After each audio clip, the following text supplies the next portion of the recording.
Nice, it was very good match. ಮಾಟ ಮಾಡಿಸ್ಬಿಟ್ಟವ್ರು ಯಾರೋ ಸ್ಟೇಡಿಯಂಗೆ. Sir ಸೋಲ್ಬೇಕಾದ್ರೆ ಚಿಯರಿಂಗ್ ಮಾಡೋದ್ ಕಡಿಮೆ ಮಾಡಿ ಅಂತ ಹೇಳಿ ಸರ್. ಸೋಲ್ಬೇಕಾದ್ರು ಡ್ಯಾನ್ಸಿಂಗ್ ಹೆಂಗೆ ಮಾಡ್ತಾನೆ ಇರ್ತಾರೆ. ಅಯ್ಯೋ ಗುರು, ಹೋಯ್ತು ಗುರು ಮ್ಯಾಚ್ ಇದು. ಗೋವಿಂದ ಗೋವಿಂದ. SRS ಅವರಲ್ಲಿ RCB ಅಷ್ಟೇ. ಕಷ್ಟ ಪಡ್ಬೇಕು RCB. ಬೇರೆ ಕಡೆ ಸೋತ್ರೆ ಪರವಾಗಿಲ್ಲ, ಬೆಂಗಳೂರಲ್ಲೇ ಬಂದು ಸೋಲ್ತಾರೆ ನನ್ನ ಮಕ್ಕಳು.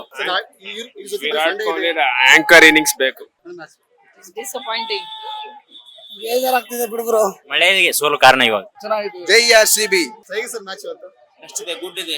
RCB ಗೆ ಟ್ರೈ ಮಾಡ್ತಾ ಇದ್ದೇನೆ. ಮಳೆ ಬಂದಿದ್ರಿಂದ ಮ್ಯಾಚ್ ಸೋಲಂಗಾಯ್ತು, ಏನು ಮಾಡಕ್ಕಾಗಲ್ಲ. ಮೇನ್ ರೀಸನ್ ಮಳೆ ಅಂತೀರಾ? ಮೇನ್ ರೀಸನ್ ಮಳೆ. ಓಪನಿಂಗ್ ಬ್ಯಾಟಿಂಗ್ ಅದು ಮಳೆಯಿಂದಾಗಿ ಸರಿಯಾಗಿ ಆಡಕ್ಕಾಗಿಲ್ಲ, ಏನು ಮಾಡಕ್ಕಾಗಲ್ಲ. ನೆಕ್ಸ್ಟ್ ಟೈಮ್ ವಿನ್ ಆಗೇ ಆಯ್ತು. ಮ್ಯಾಚ್ ಅಂತೂ ಸೂಪರ್ ಇತ್ತು. ಮಳೆ ಬಂದಿರಕ್ಕಿಂತ ಗ್ರೌಂಡ್ ಸ್ವಲ್ಪ ಡ್ರೈ ಆಗಿತ್ತು, ವೆಟ್ ಇತ್ತು.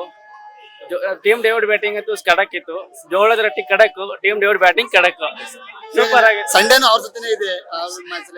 ಇವಾಗ ಹೋಮ್ ಗ್ರೌಂಡ್ ಅಲ್ಲಿ ಸೋತಿದೀವಿ, ಅಲ್ಲಿ ಹೋಗಿ ನಾವು ಅಲ್ಲಿ ಗೆಲ್ತೀವಿ. ಅವ್ರ ಹೋಮ್ ಗ್ರೌಂಡ್ ಅಲ್ಲಿ ನಾವು ಗೆಲ್ತೀವಿ. RCB ಅವರು ನಮ್ಮ ಮನೆ ಅದು. ಇವಾಗ ಮೊದಲು ಟಾಸ್ ಗೆಲ್ಬೇಕು. ಟಾಸ್ ಗೆದ್ರೆ ನಮ್ ಮ್ಯಾಚ್ ಆರಾಮಾಗಿ ಗೆಲ್ತೀವಿ. ಎಲ್ಲ ಚೆನ್ನಾಗಿದೆ, ಟೀಮ್ ಎಲ್ಲ ಚೆನ್ನಾಗಿ. ಇವತ್ತಿನ ಮ್ಯಾಚ್ಗೆ ಟಾಸ್ ಹೌದು, ಟಾಸ್ ಮೇನ್ ರೀಸನ್. ಇವತ್ತಿನ ಮ್ಯಾಚ್ ಎಲ್ಲ ಮ್ಯಾಚ್ಗೂ ಟಾಸ್ ಮೇನ್ ರೀಸನ್ ಆಗ್ತದೆ. ಇವತ್ತು ಮಳೆ ಬಂದಿರಲಿಂದ ಸ್ಟಾರ್ಟಿಂಗ್ ಸ್ವಲ್ಪ ಪಿಚ್ ಕಂಡೀಷನ್ ಕರೆಕ್ಟ್ ಇರಲಿಲ್ಲ ಬ್ಯಾಟಿಂಗ್ ಆಡೋದಕ್ಕೆ. ಓಕೆ, ನೆಕ್ಸ್ಟ್ ಮ್ಯಾಚ್ ಸಂಡೇ ನಾವು ಹೊಡಿತೀವಿ. ಟೀಮ್ ಡೇವಿಡ್ ನೆಕ್ಸ್ಟ್ ಆಪತ್ ಬಾಂಧವ RCB ಗೆ. ಈ ಸಲ ಕಪ್ ನಮ್ದೇ. ಈ ಸಲ ಕಪ್ ನಮ್ದೇ. ಈ ಸಲ ಕಪ್ ನಮ್ದೇ.